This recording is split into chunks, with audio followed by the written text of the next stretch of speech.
तीर्थ गई नानका चित चंचल मन चोर, गई थी मेल उतारने 10 मन लाई और। जय श्री कृष्णा, जय श्री राम। सभी प्रेमी भक्तों का गुरु महिमा यूट्यूब चैनल पर मैं हार्दिक अभिनंदन करती हूँ, स्वागत करती हूँ और परमपिता परमेश्वर से ये प्रार्थना करती हूँ कि वो आप सभी को सलामत रखे, खुश रखे और आध्यात्मिक ज्ञान की तलाश में जो लोग भटक रहे हैं उनको आध्यात्मिक ज्ञान मिले। हम लोग ज्ञान की तलाश में कहाँ कहाँ जाते हैं? अपनी मन की शांति के लिए, अपने मन के विकारों को ख़त्म करने के लिए हम लोग मंदिर, सुबह सुबह मंदिर जाते हैं, पूजा पाठ करते हैं, न जाने क्या क्या करते हैं। लेकिन फिर भी मन के किसी न किसी कोने में ऐसा रहता है कि कुछ छूट रहा है, कुछ है ऐसा जो हम जिसके बारे में हम नहीं जानते। वह एक क्या है और इसी को हमें समझना है। वह एक है हमारा मन, जो बहुआयामी होने के कारण पल पल में हमें भटकाता रहता है। हमारा मन इतना चंचल है कि उसको वश में करने के लिए हमारे पास कोई साधन नहीं है। लेकिन संत और शास्त्र कहते हैं कि भगवान का भजन करो। और अब भजन का क्या मतलब है, इस बात को लेकर जन सामान्य में अनेक मतांतर फैले हुए हैं। जैसे कि हम भजन करने लग जाते हैं, नए नए जो प्रभु के गीत हैं उनको गाने लग जाते हैं, सत्संग सुनने लग जाते हैं, है ना, मंदिर में जाके बैठ जाते हैं, पूजा आरती सब कुछ कर लेते हैं। लेकिन फिर भी हमारा मन है वो वश में नहीं हो रहा। मैं अपनी बताऊं तो अगर 5 मिनट भी आप बैठते हो ना तो कभी ध्यान में कुछ आता है कि अरे गैस पे तो दूध है, बच्चे का टिफ़िन बनाना है, ये करना है, वो करना है।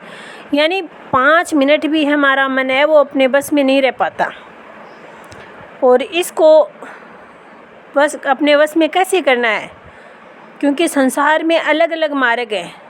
नाना पंथ जगत में निज निज गुण गावे, सबका सार बताकर गुरु मार्ग लावे।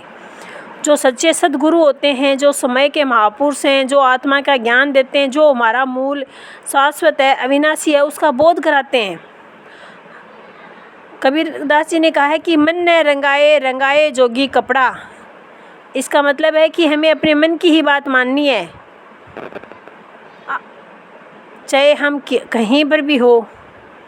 लेकिन हम रिश्तों में भ्रमित होकर उलझे हुए हैं। भगवान ने उसे अनेक प्रकार से समझाया है, अंत में आत्मज्ञान भी दिया है, अपना स्वरूप का, आत्मा के प्रकाश को मोह का नाश करने वाला बताया है। अर्जुन को भी भगवान ने कहा है कि नष्टो मोह स्मृति लब्धा, अर्थात जब भगवान कृष्ण ने स्वयं अपना शाश्वत रूप, सत्य है प्रकाश रूप अर्जुन को दिखाया, तब उनका मोह दूर हुआ और निर्भय होकर भगवान की आज्ञा से लड़ाई उन्होंने शुरू की थी और विजय भी प्राप्त की थी। अतः व्यक्ति को आत्मज्ञान को जाना जाता है, तभी हमारा मोह दूर होता है, वैराग्य विवेक की प्राप्ति होती है और हम सही मार्ग पर चलते हैं। बिना सत्संग के विवेक की जागृति नहीं होती। और सत्संग हमें तभी मिलेगा जब हम संतों के सानिध्य में आएंगे। भगवान श्री राम ने कहा है कि प्रथम भक्ति संतन कर संगा। लेकिन हम लोग आज हमारे मैं अपनी बताऊं तो आसपास अगर कोई संत महात्मा भी नज़र आते हैं तो लोग उनको ढोंगी बताते हैं, पाखंडी बताते हैं, लुटेरे बताते हैं, न जाने क्या क्या करते हैं। तो हम ये हमारी सोच हो गई है ऐसी। क्या संत महात्मा प्राचीन काल में हमारे समाज में नहीं थे? और उनको तो भगवान से भी बड़ा दिया गया है। कबीरदास जी ने खुद कहा है कि गुरु गोविंद दोनों खड़े, काके लागू पाए, बलिहारी गुरु आपने गोविंद दियो बताए। लेकिन आज हम क्या करते हैं? क्या हम संतों के पास आते हैं, उनकी सेवा, उनका प्रवचन, उनकी आज्ञा में रहते हैं? नहीं, हम अपने मन के भ्रम में ही भटके हुए हैं। जब बहुकाल करी सत्संगा, तभी ही होई सब संशय भंगा। अर्थात मन के सारे भ्रम अगर दूर नहीं होंगे तब तक हमें ज्ञान की प्राप्ति नहीं होगी। और ज्ञान की प्राप्ति के बाद तो भजन सुमिरन ही है। इसीलिए इस कलिकाल में जहाँ सर्वत्र कष्ट ही कष्ट है, अशांति है, बुराइयाँ चारों तरफ फैली हुई हैं, हमें समय के महापुरुष की शरण में आना चाहिए और हमें उस तत्व ज्ञान का, उस आत्म ज्ञान का प्राप्त करने की कोशिश करनी चाहिए।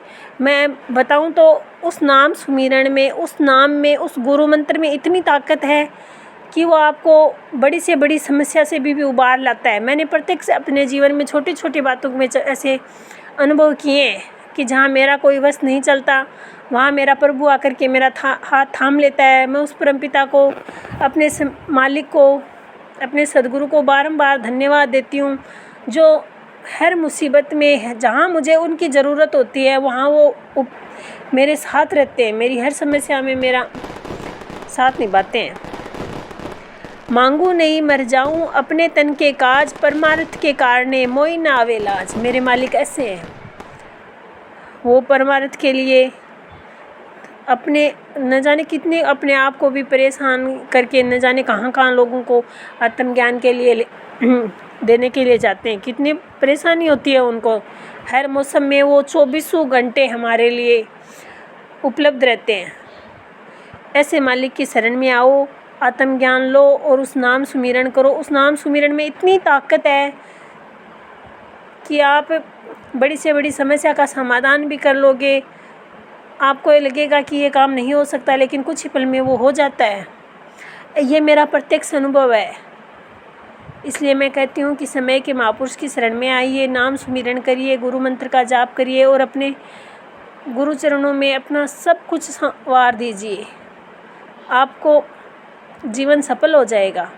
इसी के साथ मैं अपनी वाणी को विराम देती हूँ। जय श्री कृष्णा, जय श्री सच्चिदानंद। अगर आपको मेरे विचार पसंद आए तो इनको लाइक करिए, सब्सक्राइब करिए और मेरे चैनल पे कमेंट ज़रूर करिएगा। जय श्री कृष्णा, जय श्री राम।